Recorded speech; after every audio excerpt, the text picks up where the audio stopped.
नमस्कार, स्वागत है आपका विंध्य भारत में। मैं आपके साथ साक्षी गुप्ता। आइए बढ़ते हैं। खबर रीवा जिले से है, जहां आम आदमी पार्टी के मध्य प्रदेश के 10 टिकटों की घोषणा हुई है, जिसमें रीवा लोकसभा से सिरमौर विधानसभा से प्रत्याशी के रूप में सरिता पांडे को टिकट दी गई है। आपको बता दें कि आम आदमी पार्टी के द्वारा एक पत्रकार वार्ता का आयोजन किया गया, जिसमें सिरमौर विधानसभा से प्रत्याशी के रूप में सरिता पांडे ने पत्रकारों से बातचीत के दौरान बताया कि वह जनसंपर्क में सिरमौर क्षेत्र में लोगों से मुखातिब हुई है, जहां लोग दिव्यराज सिंह से ना खुश है और वह बदलाव चाहते हैं।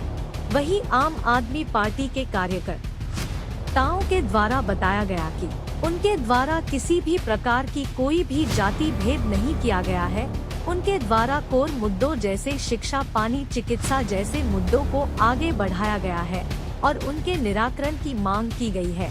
साथ ही उन्होंने आगे कहा कि अरविंद जी ने स्पष्ट कहा है कि हम काम जानते हैं, काम करना जानते हैं और जनता को सिर्फ काम की आवश्यकता है। आइए आपको सुनते हैं आम आदमी पार्टी के कार्यकर्ताओं को एवं सिरमौर विधानसभा क्षेत्र की प्रत्याशी सरिता पांडे को कि उन्होंने क्या कुछ कहा है। कामों पर बोलने के लिए कुछ भी नहीं बचा। 100 स्मार्ट सिटीज बननी थी, बुलेट ट्रेन आनी थी, 5 बिलियन ट्रिलियन की इकोनॉमी होनी थी, तो क्या बात करेंगे? उनको नई बात खोजनी जिसमें जनता इन्वॉल्व हो जाए और अडानी के बारे में बात करना बंद करें। आपको याद होगा, पार्लियामेंट में पहला भारत का प्रधानमंत्री है जिसने कहा था कि मैं जिसका साथ दे देती हूँ कांग्रेस उसका नाम उछालने लग जाती है और उसके शेयर बढ़ने लग जाते हैं। आप भी कुछ शेयर खरीद लीजिए। शपथ शुदा प्रधानमंत्री कोई एक पर्टिकुलर कंपनी को पार्लियामेंट से प्रमोट नहीं कर सकता। BSNL को भारत के प्रधानमंत्री ने लॉन्च किया था, खत्म करके जियो लॉन्च कराया था। उसके लॉन्च में मौजूद थे प्रमोद, अपने वहाँ वाले क्या नाम जिनकी हत्या हो गई थी, प्रवीण जी ने जिनकी हत्या करी थी, महाजन साहब ने। उन्होंने फंड रेजिंग के रूप में अटल बिहारी वाजपेयी के मना करने पे भी उनको फोर्स करके वहाँ ले आए थे। कट टू कट इंडिया या भारत? सर एक minute, both we stand for both. रुपया के नोट पे लगा है, अनावश्यक खर्चा नहीं करना है हमें। दोनों नाम से किसी को एतराज नहीं। हम इंडिया को भी उतना ही मानते हैं, भारत को भी उतना ही मानते हैं। और ये मुद्दाहीन भाजपा सरकार जनता का ध्यान बटाने के लिए मुद्दा उठा रही है। इस मुद्दे में कोई दम नहीं, इसकी कोई जरूरत नहीं भारत के नागरिक को चर्चा करने की। अरविंद केजरीवाल के दौरे को लेकर क्या कहेंगे? हम बहुत उत्साहित हैं। मध्य हमारे रीवा में पहला उनकी जनसभा हो रही। इसके पहले उनका आगमन हुआ लेकिन एक सभा के रूप में परिवर्तित नहीं हो पाया। हम बहुत उत्साहित हैं और उस दिन आप देखेंगे कि आम आदमी पार्टी का वैचारिक आधार कितना बड़ा है और उम्मीद है कि उनके दौरे में और स्पष्टता आएगी। आप लोग जब रूबरू होंगे हमारे राष्ट्रीय मुखिया से, उनके विजन के बारे में, उनकी सोच के बारे में और जनता का उनके प्रति लगाव के बारे में आपको भी एक स्पष्ट आकलन होगा। धन्यवाद जी।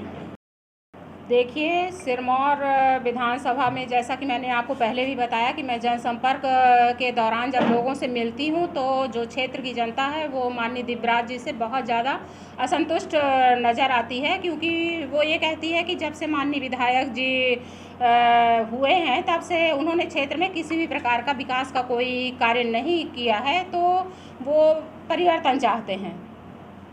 अगर आप प्रत्याशी और विधायक बनती तो पहला आपका क्या एजेंडा होगा कि आप सिरमौर में विधायक बनती क्या करेंगे? पहली प्राथमिकता सब शिक्षा, स्वास्थ्य हमारी पहली प्राथमिकता होगी। भ्रष्टाचार, महंगाई, ये सभी मुद्दे होंगे जिस पर हमारे माननीय मुखिया जी काम कर रहे हैं। उसी मॉडल को हम लोग भी क्षेत्र में लेकर के आएंगे। आपकी राजनीति शुरुआत? देखिए, वैसे तो पारिवारिक पृष्ठभूमि ही राजनैतिक रही है। जैसा कि मैंने बताया कि मेरे पूज्य ससुर जी पंडित स्वर्गीय श्री सीता प्रसाद जी शर्मा प्रथम जनपद अध्यक्ष रहे हैं सिरमौर के, और 1977 में वो सिरमौर से विधायक रहे हैं और फिर इसके बाद खाद्य एवं नागरिक आपूर्ति मंत्री रहे।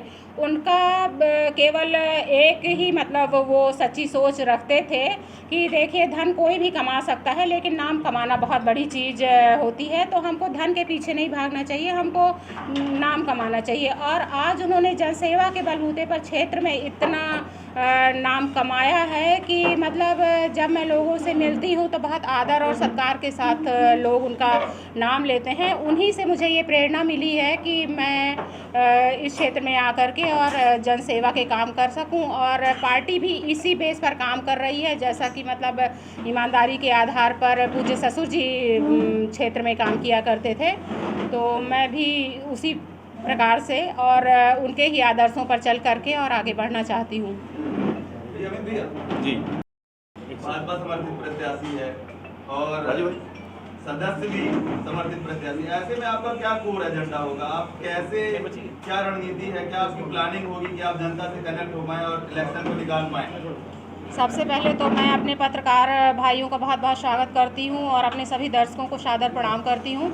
और आपके सवाल के जवाब में मैं ये कहना चाहूँगी कि हमारे पार्टी के मुखिया हैं जो माननीय अरविंद केजरीवाल जी, उन्होंने जो सबसे पहले किसी भी क्षेत्र के विकास के लिए या किसी भी देश के विकास के लिए जो आवश्यक चीज़ें होती हैं उस मुद्दों पर काम कर रहे हैं। जैसे शिक्षा हो गई, स्वास्थ्य हो गया, तो किसी भी देश के विकास के लिए ये दो चीज़ें जो है बहुत महत्वपूर्ण होती हैं। तो हमारे दिल्ली और पंजाब में उन्होंने ये जो व्यवस्था कर रखी है कि चाहे अधिकारी या कर्मचारी या शिक्षक का बेटा, उनके लिए एक नियम बना रखा है कि वो एक विद्यालय में ही शिक्षा ग्रहण करेंगे, जो कि अपने यहाँ ऐसा नहीं होता है। और वहाँ पे क्या है, उनको भी अपने बच्चों के भविष्य की शिक्षा होगी। सरकारी स्कूलों में उन्होंने बच्चों के लिए वो सारी सुविधाएं जुटा रखी हैं जो कि यहाँ पर प्राइवेट स्कूलों में दिया जाता है। और स्वास्थ्य के लिए भी उन्होंने ये है कि हर मोहल्ला क्लिनिक वहाँ पे खुले हुए हैं जहाँ पे फ्री दवाइयाँ, फ्री स्वास्थ्य लाभ जनता को दिया जा रहा है। उसी मॉडल पे यहाँ पर भी पार्टी काम करेगी। आपकी रणनीति क्या है? आप केजरीवाल की रणनीति की बात कर रहे हैं, मुखिया की, आपकी रणनीति क्या? किस आधार पर आप चुनाव लड़ रही हैं?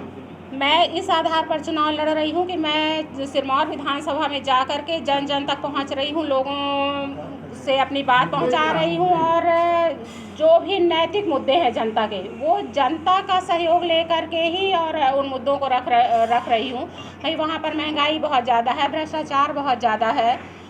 वहाँ पर जब मैं जाती हूँ क्षेत्र में, वहाँ पे रोडें नहीं हैं, लोग पानी की व्यवस्था में परेशान हैं। पता चलता है कि पूरे क्षेत्र में बहुत सारे ट्रांसफार्मर जले हुए हैं, तो लोग बिजली के लिए परेशान हो रहे हैं। और इन सरकारी स्कूलों की व्यवस्था ठप है, सरकारी हॉस्पिटलों की व्यवस्था ठप है। तो जनता तो वैसे भी तो जो क्षेत्र की समस्याएं हैं तो एजेंडा तो वही रहेगा ना भाई। क्षेत्र में विकास करना एजेंडा है कि हम क्षेत्र में भाई बिजली से, पानी से, स्वास्थ्य सुविधाओं से, शिक्षा से, और जो भी महंगाई हो रही है उसको, ये सारे मुद्दे हैं। आपके परिवार से किसी ने राजनीति की है? जी, मैं पूजनीय ससुर जी सिरमौर से प्रथम जनपद अध्यक्ष रहे हैं और इसके बाद वो सिरमौर विधानसभा से ही विधायक रहे हैं और फिर खाद्य एवं नागरिक आपूर्ति मंत्री रहे हैं। क्या नाम है? पंडित स्वर्गीय श्री सीता प्रसाद जी शर्मा। आपकी पार्टी का संगठन में यदि देखा जाए तो विधानसभा जिला अध्यक्ष सजाती और भी जो आपके ऊपर के जो पदाधिकारी हैं वो सजाती पदों में, तो उस पर आप क्या करें? आप जवाब हमारे लोग आप सबको बहुत स्पष्ट रूप से कहना चाहूँगा कि हम किसी व्यक्ति की नियुक्ति के पहले उसकी जाति देखते ही नहीं। नियुक्ति के बाद भी उसका केवल काम देखते हैं, हम जाति नहीं देखते। हम जाति से अनभिज्ञ हैं और जाति का ध्यान रख करके कोई कार्य हमारी पार्टी नहीं करती। इत्तफाकन कल को कोई सहयोग निकल जाए कि आप बोले कह रहे ये पदाधिकारी इस जाति मात्र से हैं, पर हमारा इंटेंशन केवल काम रहता है। जो भी आदमी हो बगैर जाति देखे, बगैर जाति का भेदभाव देखे किया जाता है। जो उस समय पर योग्य व्यक्ति मिलता है उसी का चयन होता है। हम ये भी नहीं करते कि हम कास्ट बैलेंस करें कि 2 ठाकुर हो गए हैं तो हम, जैसे भास्कर में निकला था, फिर 5 ब्राह्मण बैलेंस करने हैं, मंत्री बनाना है किसको। ये सब चीज़ें आप पढ़ते हैं तो आपकी जातिगत चीज़ें इतनी मन में बैठ गई हैं हिंदुस्तान के लोगों में। मीडिया भी स्वाभाविक रूप से उसकी चर्चा करता है, पर 77 साल की आज़ाद भारत में अगर जाति आधारित सोच हमारी रही आई तो हम भारत का कोई कल्याण नहीं कर पाएंगे। ये मैं बहुत दावे के साथ कहना चाहता हूँ। केजरीवाल जी ने कुछ नहीं बोला है, लेकिन यहाँ पे मेंशन किया गया है। भैया आप हमारी गारंटियों को समझने में मेहनत ही नहीं कर रहे हैं। भ्रष्टाचार मुक्त मध्य प्रदेश छोटी सी गारंटी क्या व्यापारियों पे लागू नहीं होती? आज व्यापारी हर दर पे जाता है, 20 लाइसेंसिंग की व्यवस्था है, सब जगह पैसे खपाता है, उसको भ्रष्टाचार से मुक्त दे दीजिए, भारत में ट्रेड इतना तरीके से बढ़ जाएगा। उन्होंने बिजली सस्ती करने की बात की, क्या स्वास्थ्य की पूरी सुविधा देना कि आपका स्वास्थ्य के इलाज में 1 रुपए का सिक्का नहीं लगना है, ये गारंटी क्या व्यापारियों पर लागू नहीं होती? ये भारत के समस्त नागरिकों पे लागू होती है। और हम एक सामूहिक भारत बना रहे हैं। हम ये नहीं कोशिश करते कि एक विशेष वर्ग, कोई वकील हो या डॉक्टर हो या कोई अलग आदमी को लाभ मिले। हम पूरे समाज के हित में काम कर रहे हैं, सब समाज का हिस्सा है और हम अपने उद्देश्यों पे पहुंचेंगे। जितने भी गारंटियां दी हैं सारे समाज को ध्यान में रख करके दी गई। जी, हर मुद्दे पे जवाब आप ही देंगे। रीवा आम आदमी पार्टी की जिला इकाई के सभी लोग यहाँ पर उपस्थित हैं। बड़े ही हर्ष का विषय है कि पार्टी के द्वारा मध्य प्रदेश में 10 कैंडिडेट्स घोषित किए गए हैं, जिनमें रीवा में भी एक कैंडिडेट दिया गया है। मध्य प्रदेश की 230 सीटों में 10 नाम जो घोषित किए गए हैं उनमें रीवा का नाम होना एक गौरव का विषय है। हमारे बीच हमारे रीवा की प्रत्याशी श्रीमती सरिता पांडे जी, जिनको हमारे संगठन महासचिव संदीप पाठक जी ने, अरविंद केजरीवाल जी ने, हमारी प्रदेश की मुख्यमंत्री की प्रदेश अध्यक्ष श्रीमती रानी अग्रवाल जी ने कैंडिडेट के रूप में चुना है, वो हमारे बीच हैं। आगे की प्रोसेस के लिए मैं अमित सिंह जी से कहूँगा कि वो चीज़ों पर प्रकाश डालें। आज हम 77 साल की डेमोक्रेसी में 75 साल बाद तो तय कर पाए कि चुनाव आयुक्त कैसे चुनना है हमको। इसके पहले तक चुनाव आयुक्त को चुनने का तरीका हमें नहीं मालूम था, क्योंकि हम जागरूक नहीं थे। हम जाति धर्म इन छोटे छोटे झगड़ों में पूरा चुनाव निकाल देते हैं। शुरू भी हो गया है, कोई दयानिधि जी से कुछ भी कहलवाया जाता, पूरी पार्टियां, राष्ट्रीय पार्टियां वहीं कैमरे चले जाते हैं, उसी बात में ध्रुवीकरण करते हैं। इस राजनीति से आम आदमी पार्टी दूर है। वो राष्ट्र को भटकाना नहीं चाहती। वो राष्ट्र से कोर मुद्दे कि आपको पानी मिल रहा है क्या, बिजली मिल रही है क्या, शिक्षा मिल रही है क्या, स्वास्थ्य मिल रही। आम आदमी पार्टी मात्र एक पार्टी है जिसकी 8 गारंटीज में हमने केवल काम की बात करी। और अरविंद जी ने बहुत स्पष्ट रूप से कहा है कि हम काम जानते हैं, काम करना जानते हैं और जनता को केवल काम की आवश्यकता है। धर्म के तो सब बहुत बड़े जानकार हैं ना। धर्म हमको राष्ट्रीय पार्टियों से नहीं चाहिए, ना गंदी राजनीति चाहिए, ना जाति चाहिए, ना धर्म चाहिए। देश में काम पे बात हो, रोजगार पे बात हो, स्वास्थ्य पे बात हो, शिक्षा पे बात हो, इसी की हिमायती है आम आदमी पार्टी। हम इसी रास्ते में चलते रहेंगे। हम धर्म की जाति के भ्रम में नहीं पड़ने वाले। केजरीवाल जी कुछ और गारंटियां दे रहे हैं। फिलहाल के लिए इतना ही। खबरों का सिलसिला लगातार जारी है, बने रहिए हमारे साथ। नमस्कार।